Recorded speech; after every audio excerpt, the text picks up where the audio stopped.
Okay, we are at the bottom of Kuf Nun Dalet Amud Beis 154b. We are going to do our last, the third to last daf of Shabbos.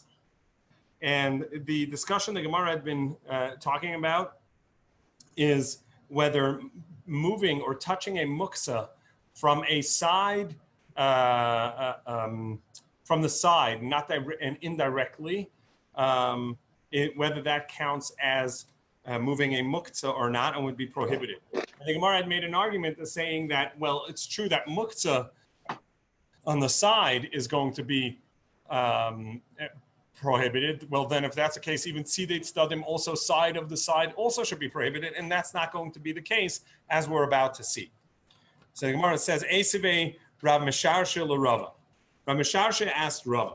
The halacha would be that no'atz yased, if somebody had stuck a peg into a tree, be'ilan v'tola b'kilkala, and he hung a basket there, and using this basket, he wants to create an eruv, which would allow him to then travel beyond the 2,000 amma outside of his city, and so this eruv techumen is hanging on a tree, Now,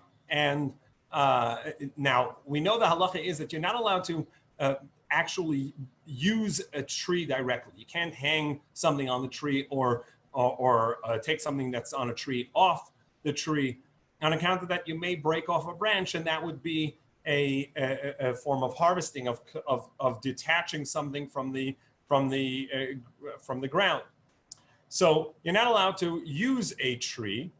But if you didn't hang something on the tree directly, but rather you're hanging something from a peg that's attached to the tree, so yaseid be'ilan, if he stuck a peg in the tree, v'talaba kilkala, and hung his eruv on that, l'malam asar tefachim ein eruv eruv. If it's above 10 tefachim, then it's not going to count as an eruv. L'mata miyot tefachim eruv eruv, but below 10 tefachim, it would count as an eruv. And this is going to depend on whether or not.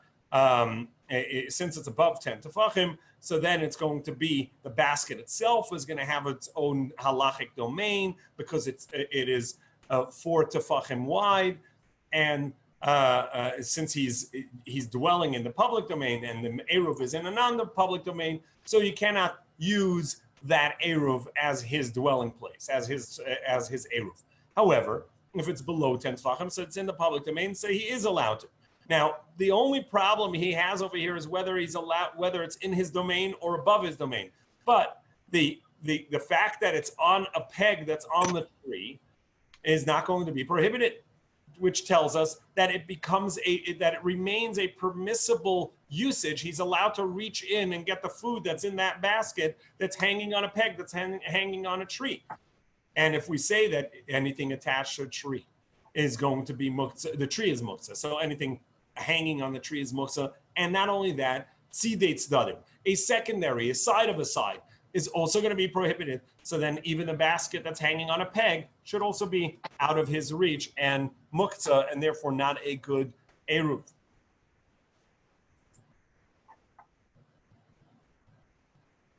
And it's only on the basis that it's hanging on a peg. But if it's not on a peg, but rather it's directly on the tree, so you'd see that it's not a good eruv, even if it's within his domain and 10 tefachim from the ground. Now, clearly, this brayso is making a distinction between the tzadadin, not the tree directly, but the side of the tree, meaning something next to the tree, something attached to the tree, such as a basket hanging on it. And it makes a distinction and says it is permissible with tzidei tzadim, with something not attached to the tree itself, which is be the peg, but the basket that's hanging on something that's hanging on the tree, and that's going to be permissible. So that distinction you see is permissible. So Amar of Papa says it's not on the basis of whether it's on the side of the tree or not, but rather the concern is that this is actually an attachment to the tree of a basket that's very tight. And in order to get into the basket and get whatever food is in there out, The hadi the shakale le'eruv kamanid le'ilan is going to end up shaking the tree, or kamashamish be'ilan gufa, and that way it's a actual movement of the tree. So when Donna makes her baskets, she better make the baskets with a wide opening so that the food eruv food can be taken out. All right. So vehilchasa tzedadim asurim tzidei tzedadim mutar. Yeah. The halacha is that indeed a muktzah item, even touching it on the side, an indirect touch is going to be prohibited. Tzidei tzedadim, but if it's a second level, secondary touch, meaning like in our case, your basket is not hanging on the tree, so the basket is secondary to the tree, but rather it's hanging on a peg which is attached to the tree. So that is already secondary of the secondary, and that's permissible. By the way, this is very relevant for hanging a hammock on a tree. If you want to be able to sit on a hammock on Shabbos and you hang it on your tree, don't tie the rope to the tree, or rather tie it to something that's connected to the tree. So either have a rope around the tree and attach your hammock to that, or hang a hook in the tree, screw a hook into the tree and hang it on that. Then it would be permissible to use your hammock on Shabbos. Now that you say that the sides are prohibited,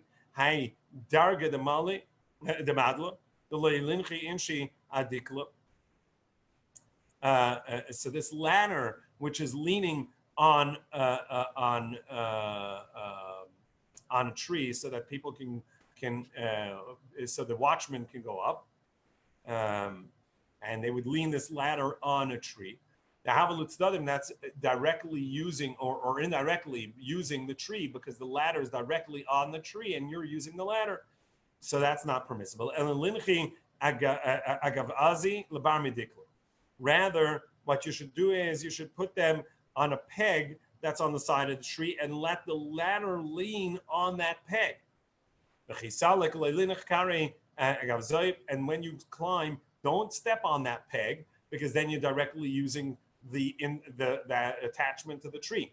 Rather, only on the steps, only on the ladder steps themselves.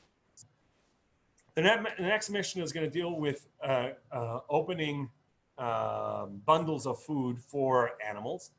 And when we're allowed to, and as we'll see in the next mission, obligated to feed certain animals on Shabbos, and some are not, depending on whether they are reliant on us for food.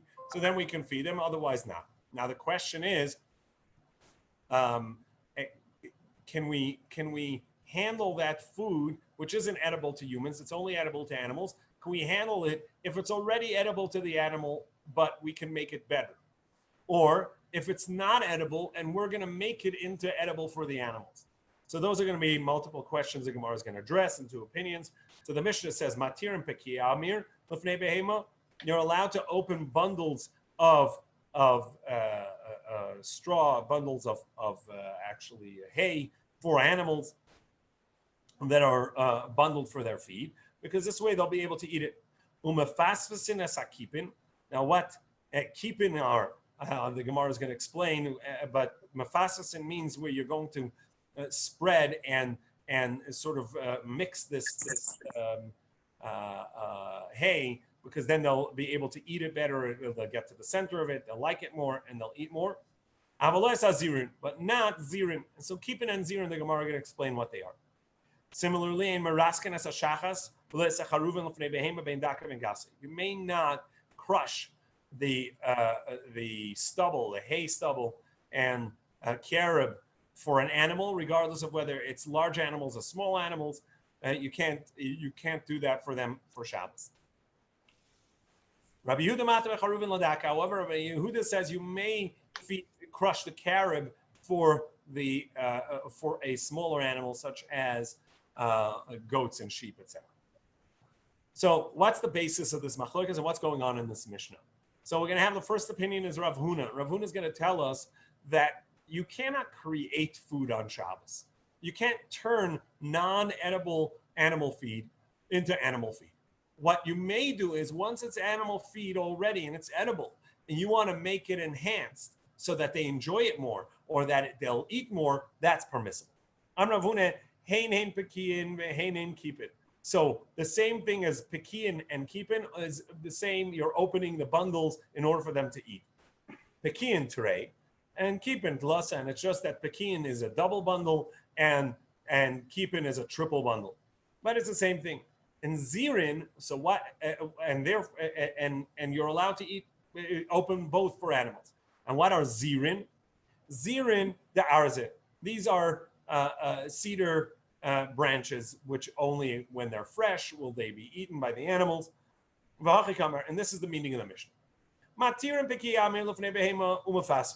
You're allowed to open the bundles of animal feed for the animals, and you can even mix them around in order to loosen the center so that they're going to enjoy it and want it.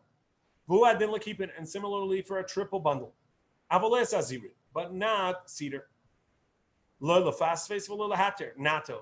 to mix it, but even not that, not even to open it. Amar Rav Chisda explained what's the reasoning. My time in Rav Huna. What's Rav Huna's explanation of this? Kasava, because he follows his logic is, his opinion is, lemitrach ba'uchla tarchina. If it's already animal feed and all you're going to do is enhance it and make it a better feed, that's permissible. But to turn it into food, that you can't do. In other words, if it's already feed, right? So the animals can eat it, and you're just fixing it. So that's a tircha, that's a toil for something that's already permissible, and you're allowed to, and it's edible for the animals. So you're allowed to make it even better. However, to turn it into feed, where you're changing the status and making it from not really edible into edible, that you cannot do, and therefore you can't unbundle the cedar because it's not really feed until you unbundle it and make it so that they're going to eat it. Rav Yehuda Amar, however, Rav Yehuda disagrees, and he has a different interpretation in Mishnah. And he says, Heinin Pekiin, Heinin Zirin. That actually Pekiin is the same as Zirin, which we said you're not allowed to do. Pekiin tray, Zirin tlasa, and Pekiin are double bundle, and that's permissible to open. And the Zirin are a triple bundle that's prohibited to open. Keepin the arzi, and keepin are actually cedar. And he says like this, and this is the meaning of the Mishnah. You're allowed to open the bundles, but you're not allowed to mix them. The keepin, and also the cedar bundles that you're even allowed to mix it, because it's not really edible until you loosen them and the animals can get to the center, because they only eat them. They're pretty particular about eating this. But triple bundles, you're not allowed to open for them. Lefasves, you're not allowed to open them. You're not allowed to mix them. You're only allowed to open them. Amar Rav, and Rav explained the reason of Rav Yehuda. My time Rav Yehuda, kasava shavi ochli mashmina. You're allowed to make something that's not edible yet to turn it into something that's edible for the animals, because there's a necessity in that toil, and so that work on Shabbos is needed for the animal feed. So you're allowed to do that. Because without that they won't be able to eat. However, but to mix the feed, to make it looser, and so that they can enjoy it more, that you can't do, because you're just doing extra work on Shabbos when it's already edible to the animal anyhow. And therefore to work and toil and making feed into better feed, that you're not allowed to do. So now I have a foundational machlokes. Rav Huna says you're allowed to allowed to take the feed that's already edible and work and toil to make it even better, because since it's already edible, that's fine to make it better. However, to make it into feed, that's a toil. It's not edible now. So you're toiling in something that's not animal feed. You're not allowed to do that on Shabbos. Rav Yehuda says the contrary. Animal feed that's not edible, you need to make it into feed so that you have no choice. And therefore, you're allowed to do that toil on Shabbos. However, where it's already edible and you're going to toil and make it even better and more edible, that's unnecessary, and therefore unnecessary toil on Shabbos and prohibited. So the Gemara is going to try and prove either of these opinions. Tanan, we learned in our Mishnah, that you may not crush this stubble and this carob before the animal, whether it's a large animal or a small animal. My love, wouldn't you say that stubble, which is the leftover on the field of the stalks, and the carob is the same, and just as the stubble, they're soft. It's a soft edible. It's a soft edible stubble, and basically the leftovers of the stalks. Also the carob are also soft, and yet it says you're not allowed to crush it. Even though that it's edible already to the animal, yet the Mishnah says you're not allowed to toil and work and make it and enhance it any better, so you can't crush them. So you see that when it's already food, you're not allowed to work, seemingly proving Rav Yehuda's opinion. And it's a question to Rav Huna. Rav Huna will respond, no, it's quite the contrary. Not carob is like the stubble, but rather the stubble is like the carob. Shachas dumi the charuvim akushi, just as carob is generally hard. Af shachas akushi. So too our stubble that we're talking about is hard stubble that's not so edible, and therefore, since it's not edible, you're not allowed to turn it into food. But if it was food already, Rav Huna says you're allowed to. So what kind of stubble is too hard for the animal to eat? By small colts. They're small, they can't eat, they don't have the ability to chew that much, and therefore it's going to be too difficult for them. And for them, that's not really feed. And this is interesting. According to Rav Huna, what we're saying is that it's subjective. It's not objectively feed, but rather subjective to this animal. Is it too hard for them? It's not feed, and you want to make it into edible for them? That's prohibited on Shabbos. Tashema. So we're going to try and prove it from here. Rabbi Yehuda macharuvim ladaka in lagasa. And our Mishnah says that Rabbi Yehuda disagreed with this first opinion. And he said for small animals, daka, that's the thin, meaning small animals, you are allowed to crush these. So, but not for large animals. Now, it should be, according to Rav Huna, it's the contrary. It's the other way around.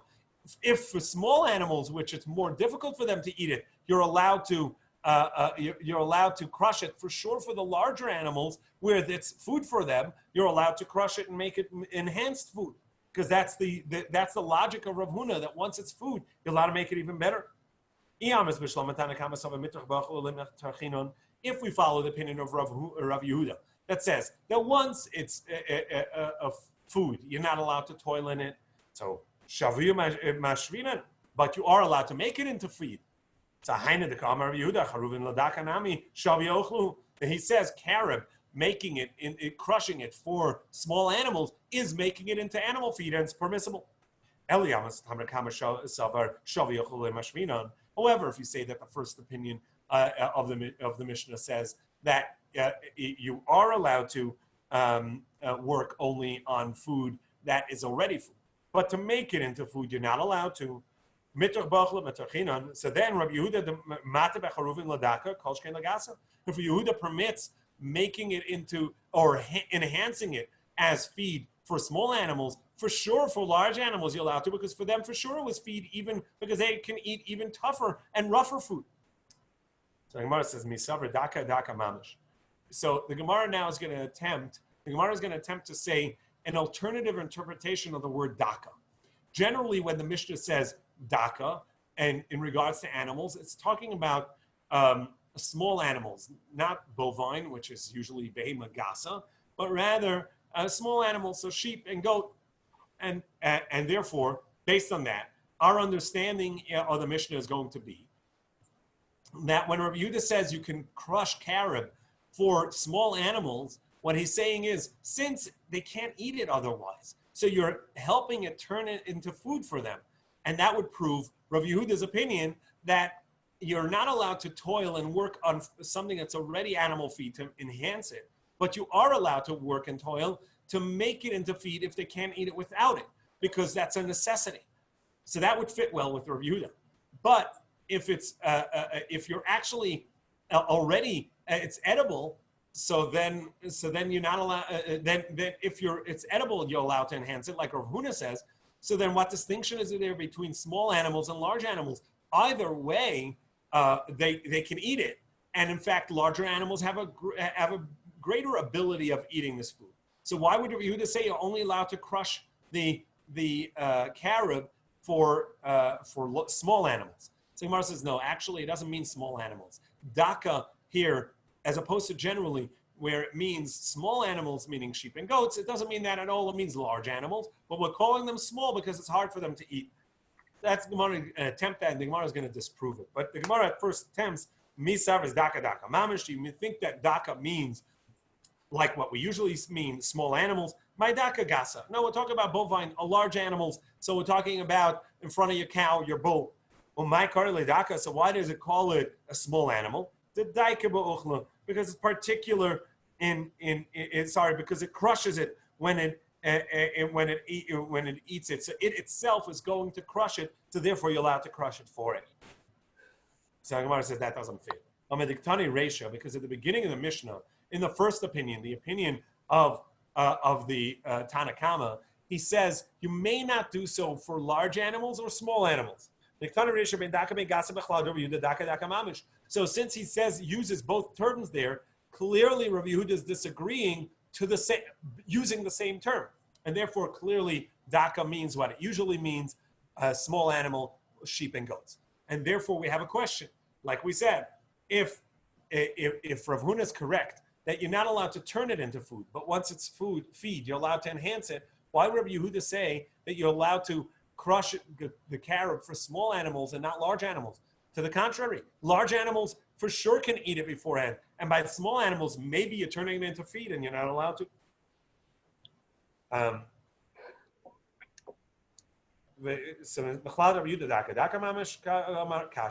Indeed, this is a question to Rav Huna. Tashama, now we're going to turn to 155b, Kufnun Heyam and base. Tashama, Mechatchin esadeluin lefnei behema. You're allowed to cut gourd in front of an animal to help him eat.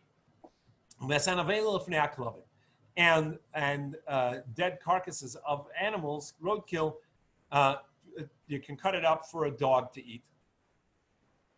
So what are we talking about here? What kind of carcass are you cutting that's non-muksa?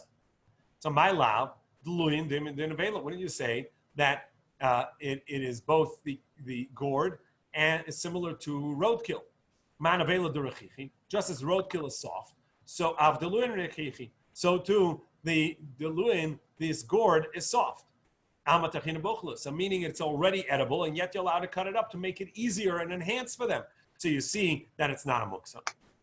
But to Yufta to Rav Yehuda, and that would be a contradiction to Rav Yehuda. It says that you're only allowed to toil on Shabbos to make it into feed when it's not edible for them. But if it's already edible, to toil to make it enhance for them, that's prohibited. Gemara says, actually, no. We're not talking about that it's already edible, but quite the other way around. It's the nevela, the roadkill that is similar to the deluin, that is similar to the gourd. Ma deluin de ashuni, just as the gourd is hard, pumpkin is hard, etc. Af nevela de ashuni, so too the nevela is hard for the animal to eat. And again, here we're going to see that it is that it is subjective. So either the first opinion says that the meat itself is hard to eat. Talking about meat that is really hard for them to eat because it's a very tough meat. Inami biguriasa zutri, or we're talking about a puppy, and for the puppy this is hard to eat because even though the dogs can eat meat, but this is too soft, it's too young and subjective to this animal that you're cutting it up for. It is not edible. Tashama. So we're going to try and prove it from this. The Tani Rav Chanan Menardo, Mefarchinan Teben Vaspasta.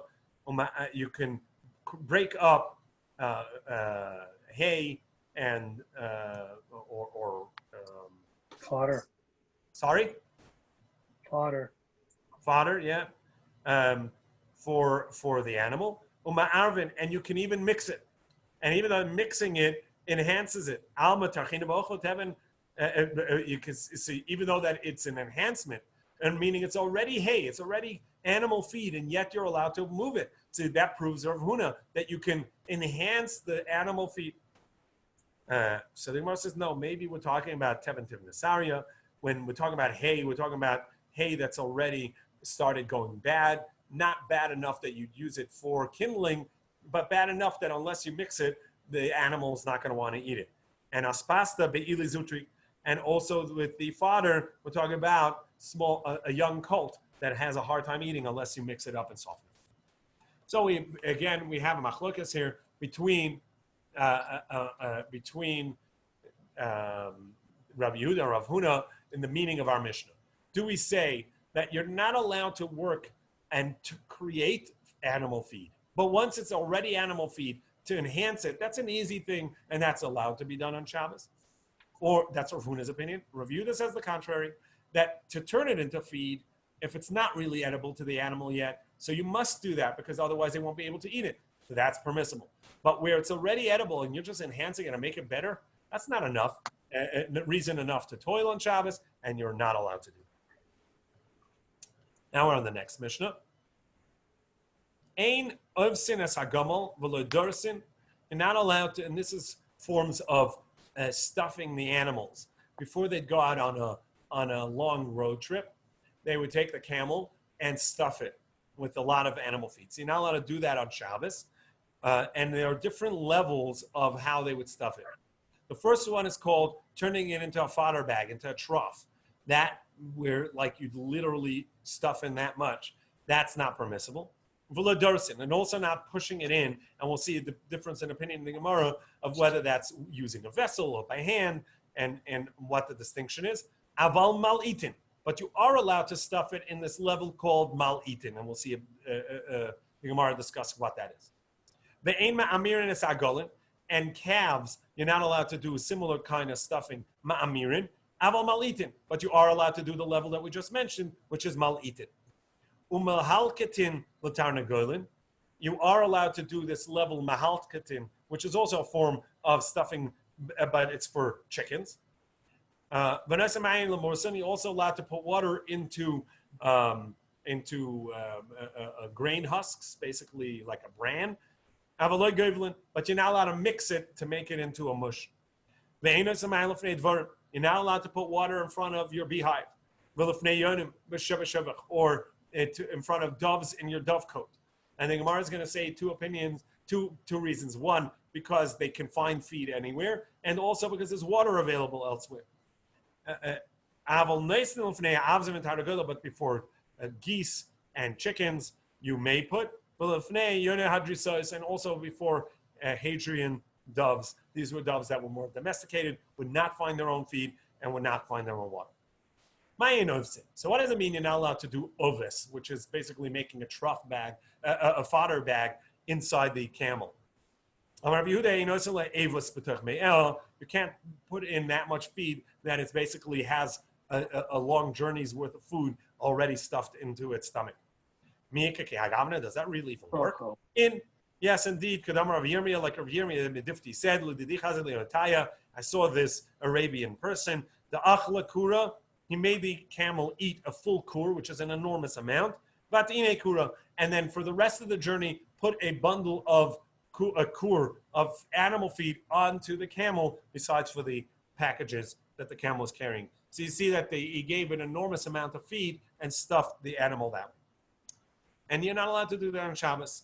Similarly, a ma'amirin, you're not allowed to stuff a calf.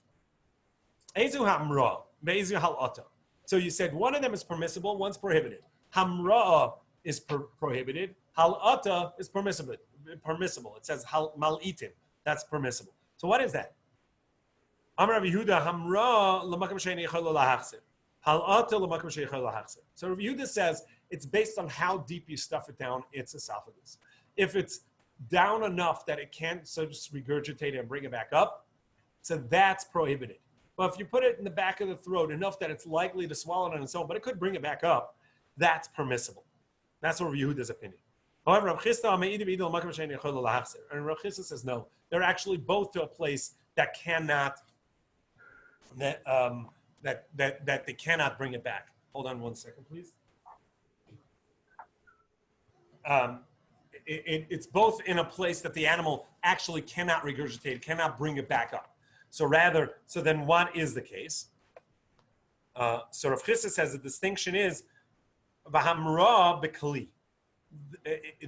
You use like a funnel vessel, a long snout funnel that you stuff it down the throat, and halata biyad. And what's permissible is to take with your hand, feed, and put it into its mouth as deep as you can. And that's permissible. Masav Rav Yosef. Rav Yosef challenged. Mahalkatin l'tanagonim. It says for chickens you can do something called mahalkatin. Ve'ein tzarich le'meshem malkitin. And it says, however, for sure, if you can do mahalkatin, for sure you're also allowed to do malkitin. Ve'ein malkitin le'yonei shevech. However, you're not allowed to do this for doves in the dove cote, or doves on an upper floor in an attic. And for sure, you're not allowed to do mahalkatin, which you are allowed to do for chickens. Rabbi Yossi says you're not allowed to do for. None. Sorry. Somebody had a comment. Sorry. So now the Gemara says, "My mahalkitin." What does this mean? My malkitin. And what does the word malkitin mean? If you tell me that the distinction is whether you stick it into the chicken's or bird's mouth by hand, and malkitin, the shadile kamayu, and malkitin is that you put it in front of them and let them eat it themselves. Well, that would mean that for doves in the dove cote, you can't you can't even put it in front of them to eat on their own. Well, what would be the reason for that? But you're just putting it out there and letting them eat. Must be that the distinction is either way you're stuffing it into their mouth, and the question is just whether you're pushing it deep enough that they can't bring it back up. And malkitin, and what you're allowed to do, malkitin, is where you put it in deep enough, but not enough that they can't bring it back up. And based on that, the first statement, which is about calves, either way are going to be in a place that you don't stick it in, that it can't bring it back up. And that's going to be permissible. And therefore, malkitin, which is prohibited, which is permitted, is going to be in a place where it can bring it back. So therefore, must be that the distinction is that one is where you do it by hand, and one is you do it by vessel. To Yufta de Rav Yehuda, that's going to be a contradiction to Rav Yehuda. Amalach Rav Yehuda. So Rav Yehuda says, no, either way, it's talking about that you do it by hand. And malkitin and by doves, even in your dove cote and even of your attic, you're not allowed to put it in front of them. Malkitin the shadi kamayim. And throwing in front of chickens you're allowed, but dove coats not. But doves not. And then you had a question, why not? Why can't I just throw it in front of them? Big deal. What have I done? I haven't even fed it into their mouth. I just put food in front of them. So the distinction is what we mentioned earlier. There's a distinction. Is this animal reliant on you for its food? Well, then you're allowed to feed it on Shabbos. But these doves, whether in a dove cote or in your attic, actually these are animals that get their own food. They know where to find food. They fly out there and they get it on their own. And so therefore you're not allowed to feed them on Shabbos.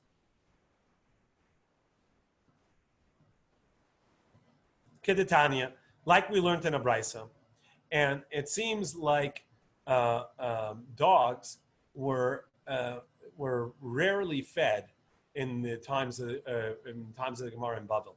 In Babylon, the dogs were, thrown a bone, pun intended, just here and there. But for the most part, they were really not taken care of, as opposed to today where people really feed their dogs probably the best food they can think of.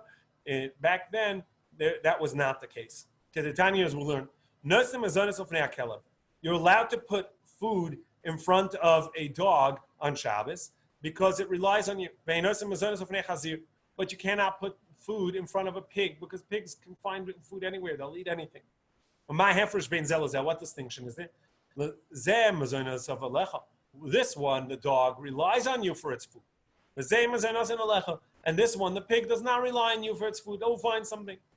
Rav Ashi says our Mishnah actually is also similar to that. Because it says you cannot put water in front of the beehive or in front of doves of the dovecote. But you are allowed to put it in front of chickens and geese and in front of Hadrian doves. So now, what's the distinction? My lab, because these rely on you for their food, and these do not rely on you for food. So Gemara says, well, not really. Well, then why are we talking about water? Because if that's the case, then it should mention food. Now, even wheat and barley you shouldn't put in front of them. So rather, water is different because you can always find it. There are always swamps that bees can go to get water if they need it, and birds can go and get water if they need it. Now that we mentioned how dogs need your help for food, the Gemara brings a drash from Rabbi Yonah that was said at the opening of the academy of the Nasi, of the prince. What is the meaning that it says in the verse? This is in Mishle. Yodea Tzadik Din Dalim. The righteous one knows the justice that the poor need. What does that mean? Hashem knows that a dog is not taken care of properly and doesn't get food properly, and only has a little bit to eat. And therefore, his metabolism is slow, and his food will remain for up to 3 days in his body. And this halacha is the basis for this. The Tnan we learned, if a dead corpse of a Jewish person, which causes tumah, was eaten by animals. So how long? And then that animal that ate of this corpse died. So now inside the stomach of this corpse of the animal, of the carcass of the animal, is a part of the corpse of the deceased. Now we know that a deceased person causes tumah, even in a tent, even just being in the space. Well, what about the part of the corpse that unfortunately is inside this dead animal? So for a dog, it'll last up to 3 days. And if even 3 days later, up to 3 days later, that will cause tumah. 3 24-hour periods. But with birds, if a bird nibbled at a carcass and then died and is in your tent, or a fish nibbled at a carcass at a deceased person and then died, so their carcass is in a tent. So how long will the part of the deceased person in this dead bird or dead fish in a tent cause tumah of a tent? Long enough that it would be consumed right away. In other words, their consumption, their metabolism works right away, and therefore it's as long as it would take for it to fall into fire and burn. So from here we learn that it is appropriate to feed a dog, even if it's not your dog. Bakama. How much should you feed it? Now the Gemara is giving good advice. As much as the size of its ear, but have a stick ready afterwards, because otherwise it'll come chasing you for food all the time, and you'll lose all your meat. But this is only out in the field. But if the dog is in the city, look, don't give him any food. Why? The asach l'misrach, because it'll just follow you around everywhere, and you will never get rid of it. Amar Papa, leis ta'anya mikalva. Papa says there is nothing more poor than a dog. Obviously, not so true in the United States and nowadays, but back then, and perhaps in other places in the world, there's nothing as poor as a dog. Nobody feeds it, and it needs a lot of food. And there's nothing richer than a pig, because people throw food, their compost, their junk at it all the time, and it can eat anything. And so therefore, it's very wealthy. Tanakh Masid Rav Yehuda, we have a brisa that concurs with Rav Yehuda, which we said earlier about what is permissible to stuff an animal and what's not. Ezi hamra, vezi halta. What's hamra, which the Mishnah says you're not allowed to do for calves, stuffing them. But what is halata that is permissible? Hamra marbitza pekas pia. That hamra is where you force it to its knees, and you lift up its mouth and you stuff it into its straight down. And you stuff it with